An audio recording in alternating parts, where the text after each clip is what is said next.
Bonjour à tous, aujourd'hui nous nous retrouvons pour parler de la 5e lettre de Sénèque à son ami Lucilius. Dans cette lettre, Sénèque va évoquer 3 sujets que sont la philosophie, ce qu'elle n'est pas, et la recherche de la philosophie dans le grand binôme peur-espoir. Donc évidemment aujourd'hui nous n'allons parler que de ce qu'est la philosophie, et pour ce faire nous allons lire uniquement les passages qui correspondent à ce thème. Tu étudies d'arrache-pied, tu as tout laissé pour travailler uniquement à te rendre de jour en jour meilleur. J'applaudis, je suis heureux. Persévère. C'est une prière que je t'adresse tout autant qu'un encouragement. Cependant, écoute mon conseil. Ne fais pas comme ceux qui aspirent, non à progresser dans le bien, mais à concentrer sur eux l'attention. Abstiens-toi dans ta tenue, comme dans ton genre d'existence, de certaines singularités. Mise grossière, chevelure longue, barbe négligée, haine affichée de l'argenterie, simple matelas sur la dure, et bien d'autres procédés peu naturels commandés par le désir de paraître, garde-toi de tout cela. Le nom seul de la philosophie, dans le cas même où elle se pratique avec bon sens, est suffisamment impopulaire. Qu'adviendra-t-il si, de parti pris, nous nous détachons de l'habituel train du monde? Au-dedans, dissemblance complète. Par nos dehors, accordons-nous avec le peuple. Je ne veux pas d'une toge éclatante, mais aussi qu'elle ne soit pas crasseuse. Je veux que l'on n'ait pas une argenterie incrustée de ciselures en or massif, mais dispensons-nous de croire qu'on a démontré sa tempérance pour s'être refusé la vaisselle d'or et d'argent. Employons-nous à vivre mieux que le vulgaire, et non pas au rebours du vulgaire. Sans cela, ceux dont nous voudrions l'amendement se sauvent de nous et demeurent à l'écart. Nous aboutissons, d'un autre côté, à ce résultat qu'on se refuse à nous imiter en rien, par crainte d'avoir à nous imiter en tout. L'objet de la philosophie, sa première promesse, c'est l'autorité du sens commun, la culture humaine, le rapprochement social. Se différencier signifiera que l'on s'exclut de l'engagement. Alors, qu'est-ce qui est très intéressant avec cette lettre de Sénèque à Lucilius? C'est que Sénèque nous enseigne tout de suite qu'il ne s'agit pas avec la philosophie d'une philosophie livresque, d'une philosophie de salon, mais que c'est une philosophie de vie.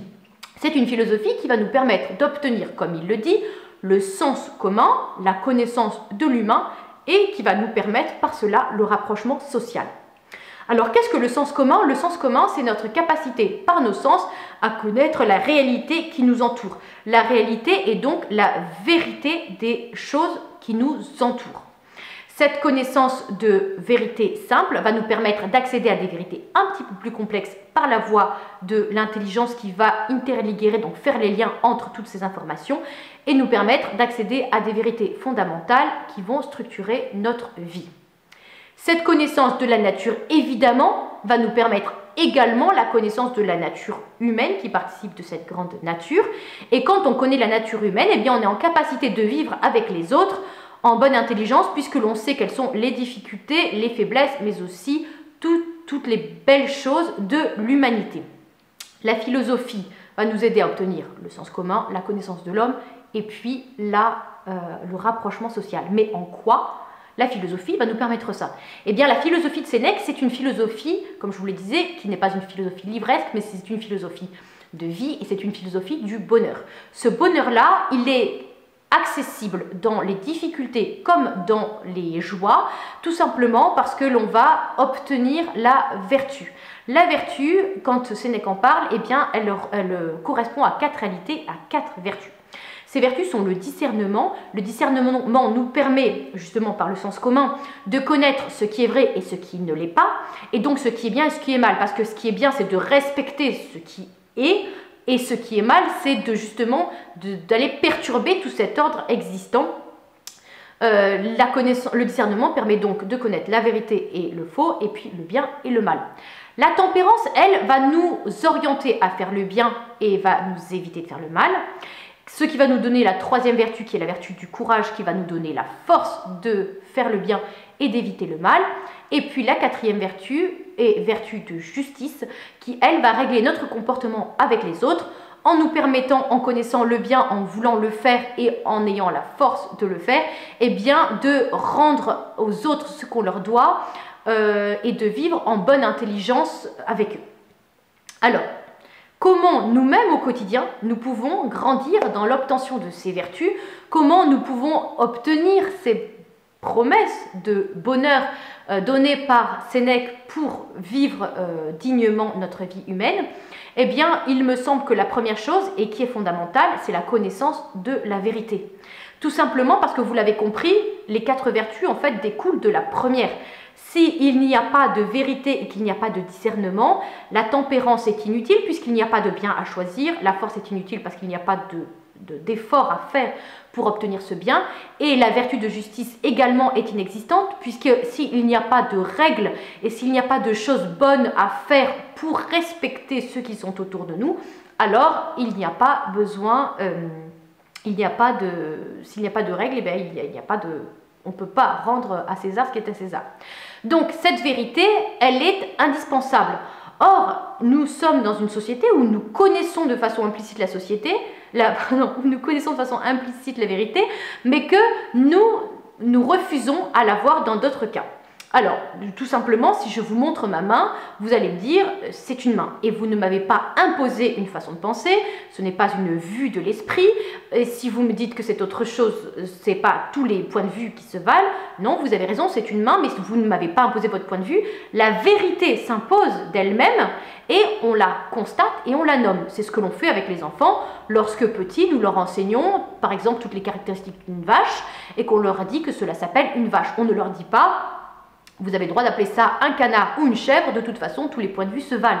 Non, on leur apprend à observer avec leur sens, on leur apprend ensuite à nommer convenablement, et donc on peut dire la vérité, et donc être en adéquation entre ce que l'on pense, ce qui est en nous, et ce qui est dans la chose. Cette vérité, elle est donc évidente pour nous, mais tellement évidente que l'on oublie que c'est la vérité et qu'à certains moments, on se dit que la vérité n'existe pas. Alors, sur quel sujet pensons-nous que la vérité n'existe pas? Eh bien, très souvent, dans les sujets où l'on a peur de déranger, où l'on a peur de ne pas respecter l'autre. On se dit, par exemple, qu'il n'y a pas de vérité fondamentale sur l'existence ou la non-existence de Dieu, sur l'existence ou la non-existence d'une bonne façon de se comporter, s'il existe ou non des vérités sur, je sais pas, toutes les questions donc, de mœurs qui vont correspondre au sujet suivant. En tout cas, toutes ces vérités qui sont un petit peu plus complexes d'accès puisqu'elles vont demander à l'intelligence un travail, eh bien nous sommes gênés avec elles tout simplement parce que nous avons l'impression de ne pas respecter l'autre. Or, ça c'est vraiment quelque chose qui nous a été enseigné, le fait que la tolérance était liée au respect de tout ce que les autres pensaient. Je trouve qu'il y a quelque chose d'important dans cette donnée, c'est qu'en effet, il faut respecter ce que les gens pensent. Il y a un grand respect à avoir de l'intelligence humaine et de la dignité humaine. Cependant, si je vous montre ma main et que je vous dis que c'est une palme de canard, vous avez le droit de me dire que c'est bien une main, qu'il n'y a aucun souci avec ça, une main humaine avec 5 doigts. Vous ne m'imposez pas une façon arbitraire de penser, vous êtes seulement en train de constater la vérité s'est imposée d'elle-même, et vous allez me dire que c'est une main, vous n'avez pas manqué de respect, vous n'avez pas attenté à ma dignité personnelle, vous avez seulement énoncé une vérité. Alors, je suis bien d'accord avec vous, lorsque l'on se demande si une nature intelligente et raisonnable a pu être créée par le hasard ou pas, eh bien on est sur une donnée un peu plus complexe que la main ou la palme de canard, mais n'empêche qu'il y a une vérité aussi, parce que vous imaginez que si on était dans un monde où certaines choses étaient soumises à la vérité et d'autres n'étaient pas soumises à la vérité, et qu'en plus cela était dépendant des lois des pays et de là où l'on habite, alors cela deviendrait extrêmement complexe. Non, seulement c'est difficile suivant les sujets, et quand on ne veut pas se positionner, que l'on se dit tous les points de vue se valent ou de toute façon je n'ai pas imposé mon point de vue, il faut se dire plusieurs choses. Premièrement, peut-être que l'on a peur de ne pas respecter l'autre, et ça c'est très bien, il faut se dire qu'il faut garder dans tous les cas le respect de la dignité de l'autre et de la dignité de son intelligence, de son intégrité intellectuelle. Ensuite, cela peut être tout simplement parce que l'on n'a pas la réponse. Et si l'on n'a pas la réponse, eh ben c'est très bien, il faut rentrer dans cette brèche et se dire, là, il y a une vérité fondamentale, un peu complexe, que je ne connais pas et que je vais aller découvrir, qui va me permettre de structurer mon intelligence, de découvrir ce réel dans lequel je vis et dans lequel j'évolue, qui va me permettre ainsi de mieux me respecter et de mieux respecter, de mieux rendre la vertu de justice à ceux qui m'entourent. Alors j'espère que ce sujet, qui est extrêmement vaste comme vous l'avez imaginé, mais qui est passionnant parce que c'est celui qui va nous permettre de découvrir les vertus, les différentes vertus qui nous permettent de vivre avec les autres, j'espère que ce sujet vous aura plu parce que j'espère vous avoir montrer que cette vérité, elle va nous permettre eh bien, de chercher à faire le bien et de rendre aux autres ce que nous leur devons. Et donc, c'est indispensable dans notre vie, si nous voulons avoir la vertu de justice, la vertu de courage, la vertu de tempérance, eh bien, de discerner. Et si l'on discerne, c'est l'existence du bien ou du mal, du vrai ou du faux. Donc, je vais vous laisser sur cette vidéo, sur ce passage. Surtout, si vous avez des questions, n'hésitez pas à me les poser car je serai contente d'approfondir certains sujets. Je serai contente de répondre à vos questions. Et sinon, on se retrouvera bientôt puisqu'on reparlera de cette lettre numéro 5. Mais l'on parlera ensuite eh bien, de ce que Sénèque nous montre comme n'étant pas la philosophie ou comme les écueils qui, dans la philosophie, peuvent nous empêcher eh bien, de grandir dans cette recherche de la vérité. Voilà, eh bien, je vous dis à bientôt et surtout n'hésitez pas si vous avez des questions.